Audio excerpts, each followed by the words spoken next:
महाराष्ट्राची कुलस्वामिनी आई तुळजाभवानी, सह्याद्रीचा जाणता राजा छत्रपती शिवराय, हिंदू हृदय सम्राट शिवसेना प्रमुख श्रीमान बाळासाहेब ठाकरे यांना मानवंदना। आजच्या या अहिल्यानगर जिल्ह्याच्या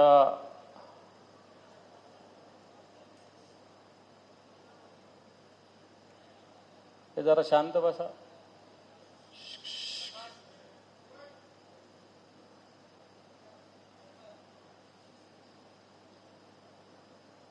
मेळाव्यास मार्गदर्शन करण्यासाठी उपस्थित असलेले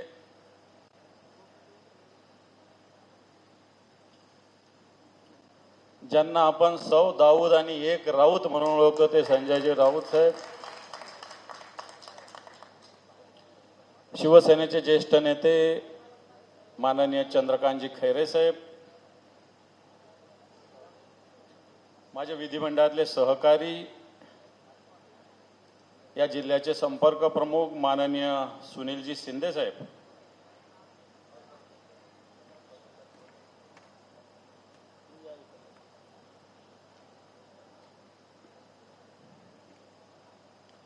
शिवसेनेचे जिल्हा प्रमुख सचिनजी कोते साहेब, राजेंद्रजी दळवी, जगदीशजी चौधरी,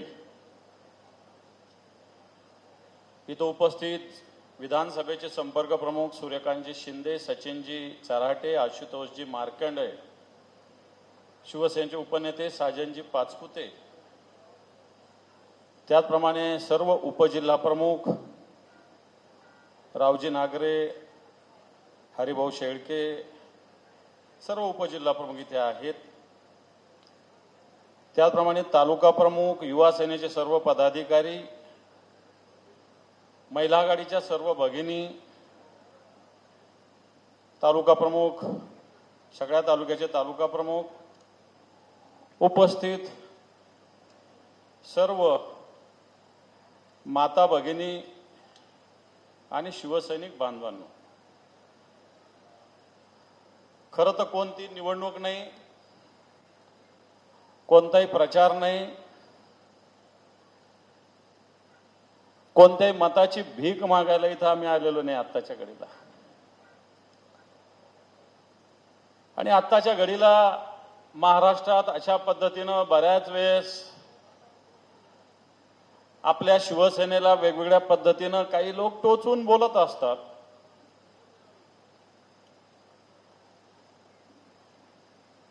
पण सकाळी एकदा संजय राऊत साहेब बोलले की दिवसभर संजय राऊत साहेब काय बोलले याच्यावरच दिवस चालत असतो। मग जर शिवसेनेला असं बोलत असाल तर मग संजय राऊत साहेबांच्या याच्यावर तुम्हाला बोलायची काय गरज आहे? परंतु या शिवसेनेशिवाय महाराष्ट्राचं पान सुद्धा हलू शकत नाही, हे सत्य आपण कबूल केलं पाहिजे। खरं तर शिवसेना पदाधिकाऱ्यांचा हा मेळावा आहे आणि आता आपल्या महाले साहेबांनी SIR विषयी भूमिका मांडली। खरं तर SIR विषयी गावोगाव शिवसैनिकांनी जागरूक राहण्याची आवश्यकता आहे। मी एकदा एक पुस्तक वाचत होतो, राहुल गांधी नव्यानं संघटनेच्या कामाला लागले होते नव्याने, आणि त्यावेळेस त्यांनी खुशवंत सिंग नावाच्या एक ज्येष्ठ पत्रकाराची भेट घेतली आणि त्यांनी विचारलं की मला संघटनेचं काम करायचं आहे, संघटनेचं काम करत असताना संघटन कशा पद्धतीनं बांधावं याचं मला जरा आपल्याकडून माहिती घ्यायची। तर खुशवंत सिंग नावाच्या पत्रकारांनी एवढंच सांगितलं की महाराष्ट्रात जा, बाळासाहेब ठाकरेंची शिवसेना बघ, संघटन कसं बांधायचं आपोआप करा। आणि म्हणून प्रवीण महालेने जे सांगितलं हा विषय काय टाइमपास नाहीये, हा विषय अतिशय सिरियसली सगळ्यांनी घ्यायचा आहे। जर तुम्हाला तालुक्याचं नेतृत्व करायचं, तुम्हाला सर्कलचं नेतृत्व करायचं, तुम्हाला नगरपालिकेच्या एखाद्या वॉर्डाचं नगर करायचं, तर मला असं वाटतं की आपल्याला आधी संघटना या विषयात लक्ष दिलं पाहिजे, बूथ या विषयात लक्ष दिलं पाहिजे, BLO या विषयात लक्ष दिलं पाहिजे, गटप्रमुख या विषयात लक्ष दिलं पाहिजे. आणि म्हणून जे प्रवीण महाले साहेब सांगत होते ते हे सांगत होते. आणि म्हणून अशा मोहिमा नेहमी होत नसतात. 22 वर्षानंतर SIR मोहीम होते. आपल्याला बरेच प्रश्न मतदार यादीत भेडसावत असतात. याचं नाव टाकून गाळलं का नाही, हे नाव 4-4 ठिकाणी का, 2-2 ठिकाणी का, याचं नाव गाळलं का, याला उत्तर SIR आहे असं मला वाटतं. म्हणून गव्हर्नमेंटचा जो BLO असतो त्याच्या बरोबरीने आपला BLA असला पाहिजे. बाकीचे लोक कारखान्याच्या बळावर, बँकांच्या बळावर इलेक्शन जिंकत असतील, आपल्याला संघटनेच्या बळावर इलेक्शन जिंकायचं आपल्याला विसरता येणार नाही. निश्चित आपल्या विरोधात अनेक यंत्रणा आहे, सत्तेचा दबाव आहे. पण तो शिवसेना हा काही बाकीच्या पक्षासारखा पक्ष नाही. शिवसेना एक विचार आहे, शिवसेना एक स्वाभिमान आहे, शिवसेना एक अंगार आहे. अनेक फोडाफोडीचे प्रश्न या शिवसेनेत होत आहेत, परंतु शिवसेना एक निष्ठावंतांची फळी लक्षात ठेवा. आपल्या या समोर संजय राऊत साहेब आहे. बरेच जण सांगतात मला फार त्रास झाला, माझ्या सोसायटीला त्रास झाला, माझ्या ग्रामपंचायतीला निधी मिळाला नाही म्हणून मी त्या पक्षात गेलो. अरे तू तुझ्या जिंदगानीवर, हा माणूस 100 दिवस जेलमध्ये जाऊन आला तरी आपल्यामुळे ताकदीनं उभा आहे, हे आपण सगळ्यांनी बघितलं पाहिजे. बाकी सोडा. विधीमुळे निवडून आले असते आणि पैशामुळे निवडून आले असते तर तुमचे विखे बाळासाहेब थोरात यांना प्रचार करावा लागला नसता. एवढा पैसा यांच्याकडे आहे. मग का भागरतात या शिवसेनेला? का या शिवसेनेच्या साध्या नगरपालिकेमध्ये, नगरपंचायतीमध्ये शिवसेनेच्या मागे का लागतात? आणि मला वाटतं याचं उत्तर आपल्याला याच्यातच मिळेल की शिवसेना एक संघटनात्मक ताकद आहे, या महाराष्ट्राचा स्वाभिमान आहे. आणि म्हणून मला असं वाटतं आपण सुद्धा सगळे निष्ठावंत शिवसैनिक आहात. आपलं मी खऱ्या अर्थानं मनापासून अभिनंदन करतो. ठीक आहे, काही लोक गेले असते, काही लोकांना जायची चिंता पण पडली असेल की आता आपण कोणत्या रस्त्यानं निघायचं, इकडून निघायचं का तिकडून निघायचं, असं पण चिंता करणार काही लोक तुमच्याकडे आहे. बरोबर आहे का? परंतु मला असं वाटतं शिवसेना ही निष्ठावंतांची राहिलेली आहे. आज शिवसेना सर्वसामान्य माणसाच्या वेगवेगळ्या प्रश्न. आता आहे का आपल्या मुलीनं नीटवर बोलले, साधी परीक्षा या सरकारला घेता येत नाही. आज एक नाही, मागच्या 22 वर्षात सातत्यानं, 12 वर्षात सातत्यानं पेपर फुटलेले. नीटचं सोडा, CBSEचा सुद्धा साधी शाळेची परीक्षा सुद्धा सरकार नीट घेऊ शकत नाही. आणि म्हणून हे सरकारला खऱ्या अर्थानं विरोध आपण करू शकतो, या सरकारला आपण धडा शिकू शकतो. आज अनेक प्रश्न, कर्जमाफीविषयी सगळे रोज बोलतात, आज कर्जमाफी होणार, कर्जमाफीची वाट आपण बघतो असं म्हणतात. पण 30 सप्टेंबर याची तारीख आहे कर्जमाफीची. शिवसैनिकांनी याचा विचार केला का? 30 सप्टेंबर कर्जमाफीची शेवटची तारीख गणली गेलेली आहे. सरकार म्हणतं 30 जूनला मी कर्जमाफी देऊ. पण आता खरीपाचा हंगाम आहे, शेतकऱ्याला कर्ज लागतं. कधी लागतं? आताच लागतं ना. कर्ज कधी लागतं शेतीसाठी? खरीपासाठी कर्ज जून जुलै मध्येच लागतं. आणि मग हा प्रश्न बँकावाले देत नाही आणि सरकार देत नाही. मी सातत्यानं आवाज उठवला, जर 30 सप्टेंबरची कर्जमाफी होत असेल आणि मला उद्या माझ्या खरीपासाठी पिकासाठी कर्ज घ्यायचं तर मी कर्जमाफीत बसतो का नाही बसतो? जर मी माझं नवं जुनं केलं तर मी कर्जमाफीत बसणार नाही. बँकेचे, सोसायटीचे लोक असेल तर हा प्रश्न महत्वाचा आहे. जर मी कर्ज उचललं तर मी कर्जमाफीत बसणार नाही. आणि मी कर्ज नाही उचललं तर यावर्षीचं खरीप घेऊ शकत नाही. हे सत्य आहे का असत्य आहे? खरं आहे का खोटं आहे? मला असं वाटतं हा प्रश्न आत्ताच्या घडीला शेतकऱ्याचा महत्वाचा प्रश्न आहे. आणि म्हणून हा शेतकऱ्याच्या कर्जाचा हा महत्वाचा प्रश्न आहे. कांद्याचा प्रश्न आहे. आज कांदा 50 पैसे, 12 आणे, 8 आणे, 4 आणे रुपये किलो गेला.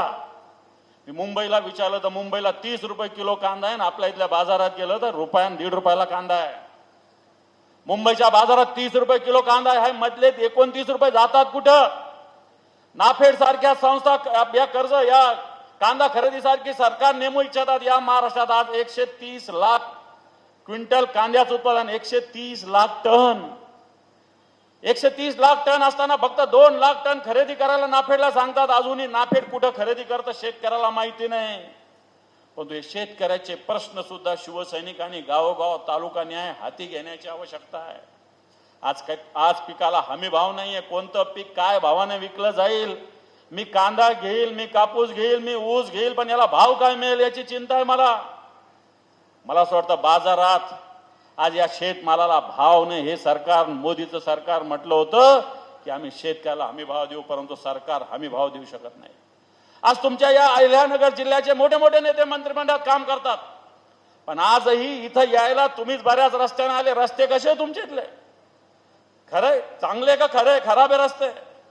मोठे मोठे मंत्री या राज्याचं नेतृत्व करू पाहतात, पण या अहिल्यानगर मधल्या रस्ते अजून नीट शिल्लक नाहीये.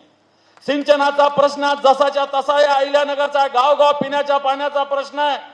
सिंचनाचा प्रश्न या अहिल्यानगर सारख्या जिल्ह्याचा सिंचनाचा प्रश्न आहे, रस्त्याचा प्रश्न आहे. वाटतं शिवसैनिकांनी काय काम करायचं विचारायची गरज नाही. एखादा रस्ता खराब असला, एखाद्या गावाला पाणी येत नसलं तर रस्त्यावर उतरलं पाहिजे. हीच शिवसेना आहे, लक्षात ठेवा.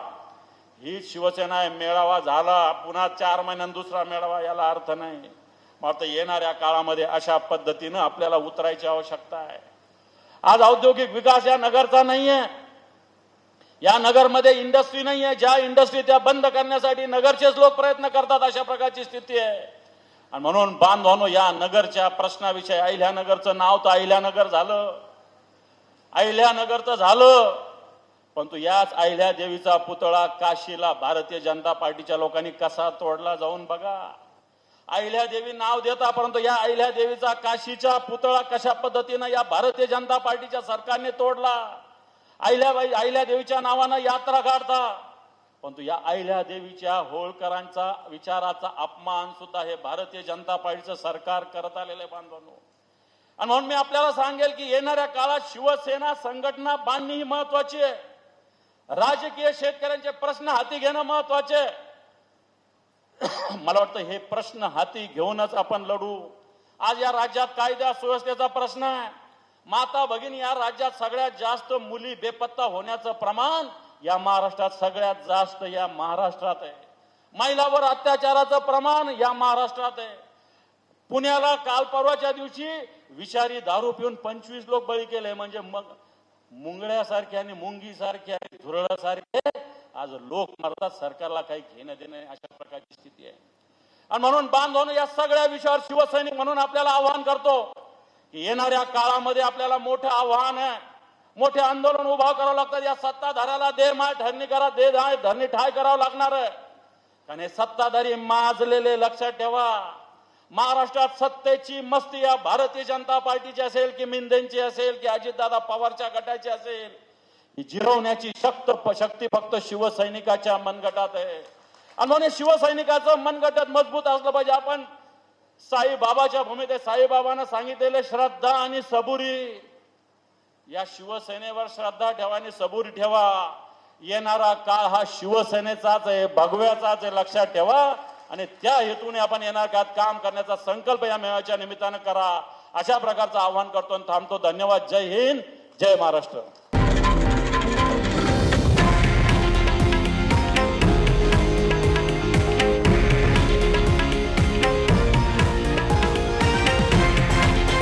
हे आहे देशातील नंबर 1 न्यूज नेटवर्क आणि आपण पाहत आहात TV9 मराठी, एकमेव.